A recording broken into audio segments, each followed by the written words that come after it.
I'm not gay. That's not what it looked like. I'm not gay. Even if you were gay. I'm not gay. All right, but even if you were. But I'm not. Okay. Joe Rogan considers himself a comedian first and a fighter second, despite not really being either of those things. He's a podcaster and a former Hollywood guy, known more as a host than an actor. Joe Rogan's first real taste of Hollywood fame and success came from the 1990s sitcom News Radio. But Joe Rogan was actually in another sitcom before News Radio. And I'm also going to show you a few clues Joe Rogan left along the way in his filmography. Breadcrumb trail of gayness. So first, let's check out Hardball, which is a sitcom about a pro baseball team and its players. So I watched all the episodes because there's only one season with 9 episodes. So it was really only like the length of a movie. I also couldn't even find the last 2 episodes. And honestly, it's not too bad of a 90s sitcom. I kind of liked it, honestly. I feel like in most sitcoms, a lot of the jokes come from the bad situations or things that happen to the characters. But I thought this show was kind of interesting because a lot of the humor actually came from the insanely lucky things that happen to these already rich and fortunate people. Like, for example, Joe Rogan, who is the star baseball player of his team, making $6 million a year. And then in the first episode, he wins the lottery for $3 million more. What is so interesting on that TV? I think I just won the lottery. 74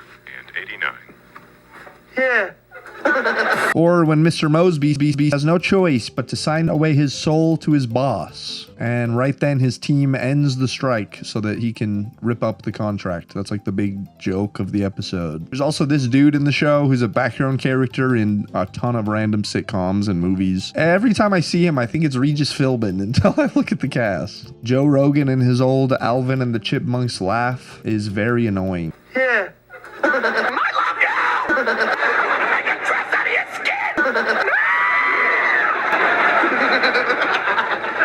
And I will also say that the show in general gets progressively worse and less funny with every passing episode. But yeah, it's still really not bad, especially compared to News Radio. I've been so curious about this show ever since hearing Joe Rogan bring it up on his podcast. And even though I'm pretty sure it was a fairly big hit, now I understand why it's a pretty much completely forgotten sitcom. I just really don't enjoy something about this writing style. Oh my god, that is so wrong. The laugh track is just constantly ringing off, but it doesn't even feel like there's jokes happening. I don't get it. But it's an average sitcom that's more...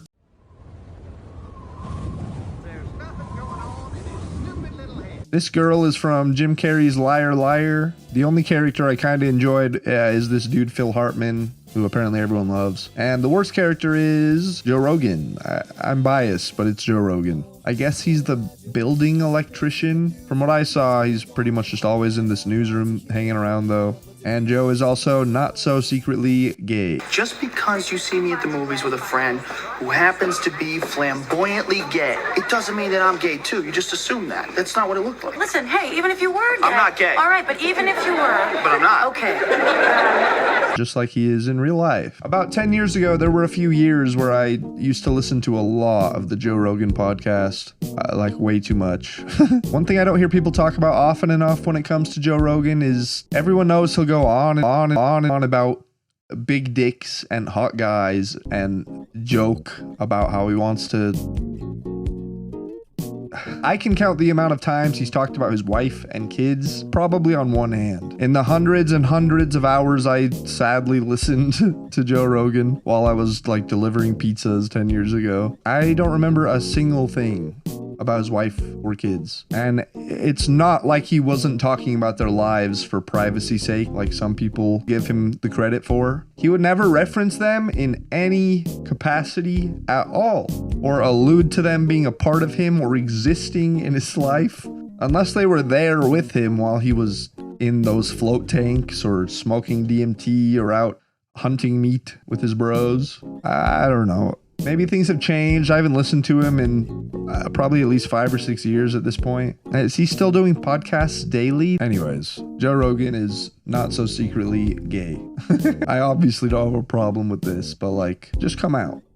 If you're enjoying yourself so far, like and subscribe. It helps me out. And leave a comment, letting me know your opinion on any of the movies I'm talking about, what you want to see next, whatever the fuck else. I'll read it all. Joe is also in an episode of Mad TV, which is basically SNL, but based on Mad Magazine. I've never really watched it, but I did watch a lot of the Cartoon Network version of Mad TV as a kid, and I really liked that. But yeah, this main one, I definitely didn't know that Brian Callen, the human leech, was on this show, but he's literally the first name in the show's opening theme, so he must be very important to the show. Brian Callen's weird career has had such insane fluctuations, but that's actually just something that seems to happen to people who leech on to whoever is nearest to them, and who's currently the most successful until an even bigger fish comes along, like Only Use Me Blade or FouseyTube. Anyways, Joe Rogan has this terrible opening monologue that's literally just bad word equals funny. Welcome to the Mad TV Thanksgiving Day show. Stay home with your relatives that you can't stand. Stuff your fat face till you blow up like a lumpy piece of. Get drunk, kills one of your stupid kids. Happy Thanksgiving, everybody. Enjoy the show and pass the cranberries, kids. This show actually has Spy vs. Spy in it, which was always my favorite part of the Cartoon Network show. And this is still fun, but actually Cartoon Network did it better. Joe Rogan's also in this sorta wannabe Who's on First sketch where he's a fighter being threatened. Sometimes people talk about how Joe used to be funny, but believe me, he's always been like this. He really doesn't get what makes things funny. Tune in next week. I won't be here, but I'm sure somebody else will be. Have a good time. Take it easy. Have a good life. Eat your vegetables. Then or now. You always dress like your own stepson or something? Yes, sir. He looks like he's like inmate 1 in the unexpected COVID-19 release, where they sent a bunch of people back out in the streets. Or especially then. This was him on Conan in 1998. How are you? Thanks for coming on. Hey, what's up? Yeah, first of all, question. The new king of podcast comedy, ladies and gentlemen. Actually, I said that ironically, but he does deserve that crown because podcast comedians, none of them are funny. So he is the king of that. All right, we're on to Fear Factor. And if you've somehow never heard of Fear Factor, you're probably just really young. Basically, every episode has a few challenges based on common phobias, and all these people compete for money. It's pretty much the original Mr. Beast content. They're both viscerally entertaining in the same sort of primal, brain-rotting way. Fear Factor is like pre-retention Mr. Beast. Seriously, listen to some of these episode titles. Mr. Beast could totally copy these. Burning building, scorpion pit, rotating climbing wall. Bridge hang, uterus, ski ball, cable plate walk. Wrecking ball, testicles, baby rescue. All female heli dunk, conveyor belt, human hamster wheel. I think you get the idea. I loved this show as a kid. So did every other child I know, I think. And I would look forward to watching episodes every week with my family. But it really doesn't hold up. It's too slow paced. They only do 3 challenges per episode. And all the contestants are doing the challenge one by one at a time, with so much downtime in between. It sucks, actually. It's boring. Obviously, it really is more just that our attention spans have dwindled and been destroyed, but whatever. The show's still boring now. It's always going to be funny to me the way Joe Rogan talks about his time on Fear Factor. He downplays how big the show was super hard because he doesn't respect it. For a couple sort of game shows he was on next, The Test and Weakest Link. I couldn't find him, sadly. He was also on Howard Stern around this time. That stuff's pretty entertaining. I watched him on there a long time ago, but I'm not going to get into it right now. I actually should, though. Have any Stern Sphere people tried to be in movies? That would be hilarious. Howard Stern is one of my favorite, funny internet things that I also don't know that much about. But I always love everything I learn about it, and it always makes me want to watch the entire show. I always imagine myself, in an old folks' home and finally getting around to starting it from the beginning on a little radio next to my chair. You know those big chairs grandpas always have? Every time you see them, they're in it. And then after they pass away, your mental image is them and the chair. Joe hates women. He's a difficult time. Yeah, Joe's weird. He definitely has a difficult. Even when we were in Vegas together and there were stripper dancers and he was yelling all kinds of horrible things, I was like, these women aren't doing anything to you. Why are you screaming at them? Right. Anyways, Just Shoot Me is another sitcom. I've never heard of this, and I don't know. Starring David Spade and that guy from Galaxy Quest, who I think makes me laugh the hardest in that movie. From the Klaatu Nebula, we need your help. Joe Rogan is in one episode. He's dating that girl from Pretty Woman that isn't Julia Roberts. And he's playing a character that's actually just him. Face it, Maya, I'm a dummy. You're not a dummy. Compared to you, I'm a dummy. No, you're not. Dummy. No, you have a lot to offer. Yeah, to other dummies. This right here is another one of those guys that pops up as a side character in a ton of random sitcoms and comedy movies. Do you know what I mean? You've probably seen him before, even though you probably don't know where from. And this is random. I don't know him from this, but he was also a voice in the Cartoon Network game Fusion Fall. If you were a kid that was on the internet all day after school in the 2000s like I was, then you might remember this game. Want blue hair? You got it.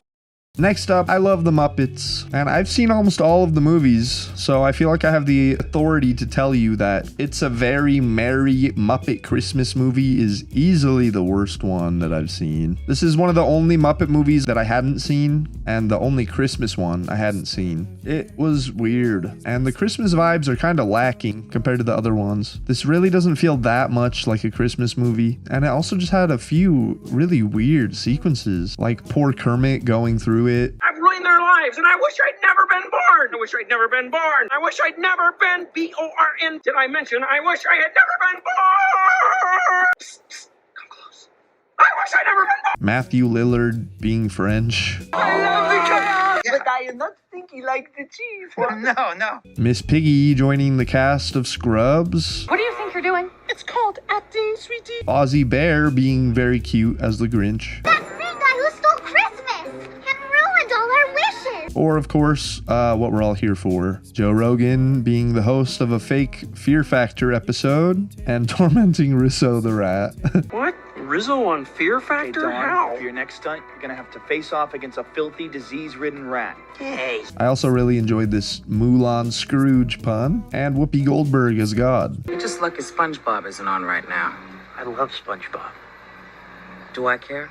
Not a very good Muppet movie though, for real. Watch any Muppets movie but this one. My favorites are the space one and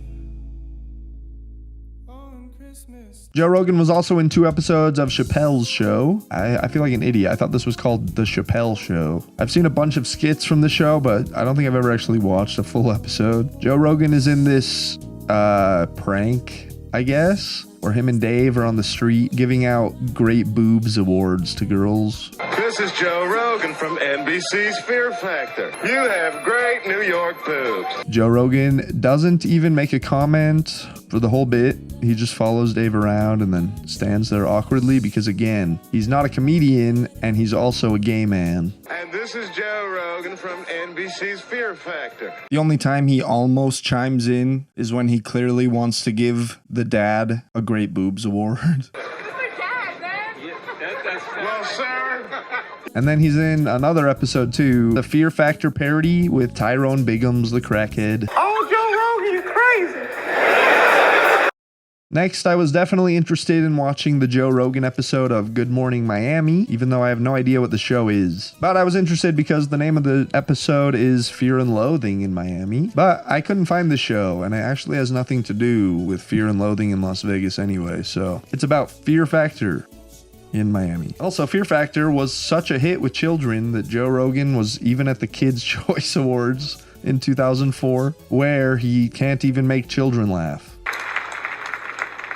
Ladies and gentlemen, from the beginning of time, one thing has united all of humankind. I'm talking, of course, about farting. There's also the 2007 Guys' Choice Awards. I don't know what this is, really, but I'm sure it's just some stupid ass Dude Bro for Manly Guys Awards.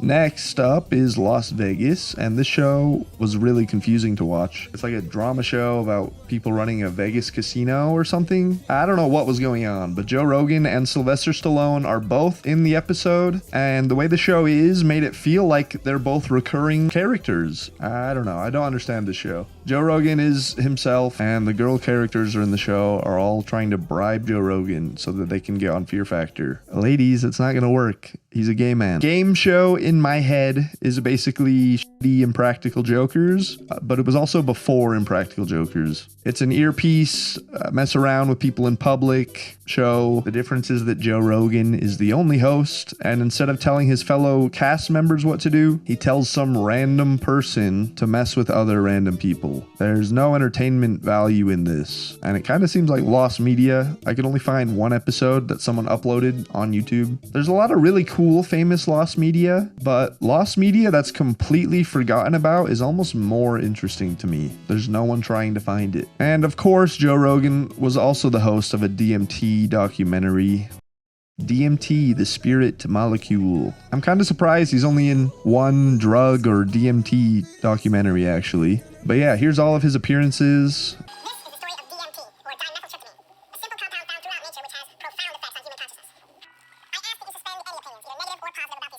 I don't think I need to explain this any further. Next up are Venus and Vegas, and then Zookeeper, a Kevin James, a Kevin Smith movie, a Kevin James movie. Yeah, I think the DMT got to me a little bit. Both of which I watched and talked about in my original Rogan Sphere video. Go check that out, but not till you finish this one, bitch. Joe Rogan was in an episode of Tosh.0 starring Tayson Day. What's the worst that can happen? You could die. This Chocolate Rain remix, for some reason it's a Boys to Men remix of Tayson Day. Boys to Men, Tayson Day. Chocolate Rain. I just want to lay you down by the fire and I just watch the news and the forecast calls for chocolate rain. Then he's in another episode too, doing the Man Show thing, which was an old show hosted by Jimmy Kimmel, which after he left, Joe Rogan took over. Then the show got canceled. You're gonna lose your boner. Would you ever consider having sex with a man? So now let's talk about Dave's Old Porn. This is 25 minutes of two comedians watching really weird and funny old 70s pornos and not saying a single funny thing between the two of them. Like, aren't they supposed to be trying to riff or something? Aren't they comedians? They're just talking about the actions that the porn stars are doing. Joe Rogan seriously barely says a thing about the women on screen. He does, but barely. Even though, like I said, the only thing they're talking about is what's happening. He's not. Yeah. This is a tiny dick. It's not very big. Look at it. Gay man. Whoa, that's a cock. Here Comes the Boom is another Kevin Smith movie. Even my girlfriend didn't laugh at this one. And if you watch my Rogan Sphere video, then you know she loves Zookeeper, the other one. They felt like pretty much the same thing to me, but this one was less memorable for sure. I just watched it and I already remember less about it than I do Zookeeper. And Joe Rogan's just the UFC commentary guy, of course. Joe Rogan Questions Everything was a one-season conspiracy show. He's the host, and he's looking into things like ghosts and aliens and stuff with Duncan Trussell. Until I actually saw one, and then it was light bulbs went off, you know. What do they sound like? Can you do an impression of it?